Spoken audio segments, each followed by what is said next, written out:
పెద్దలు చాలా విషయాలు చెప్పిండ్రు. ఇక్కడ రాకన్నా ముందు మేము జూరాల ప్రాజెక్టు పోయి వచ్చినాం. జూరాల ప్రాజెక్టు దగ్గర ఒడ్డు మీద నిలబడి చూసినాం. అక్కడ జూరాల ప్రాజెక్టు ఎండిపోయింది.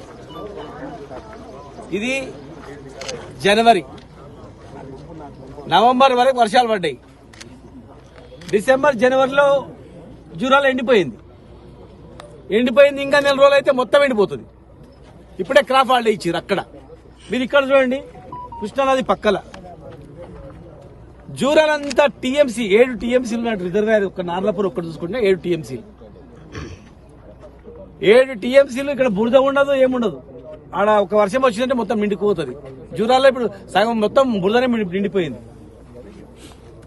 217 టీఎంసీలు ఉన్నటువంటి శ్రీశైలం రిజర్వాయర్ 100 కిలోమీటర్లు మొత్తం నీళ్ళు ఆగి ఉన్నాయి. ఇప్పుడు ఆడనేమో ప్రాజెక్టులో మేము దిగి వచ్చినాం బయటికి. ఇప్పుడే ఎండిపోయింది.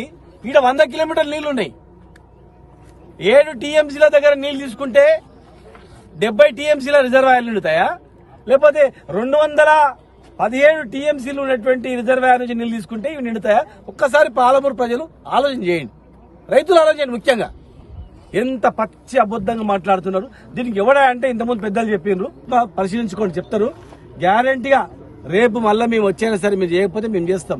ఇప్పుడు అన్యాయం జరిగితే మాత్రం ఇంతకుముందు పెద్దలు చెప్పినట్టు ఖచ్చితంగా గ్రామాల మేము తిరుగుతాం, పాదయాత్ర చేస్తాం. ఖచ్చితంగా ఈ పాలమూరే ఈ గవర్నమెంట్ బుద్ధి వచ్చేటట్ల కార్యక్రమాలు కూడా నిర్వహిస్తాం.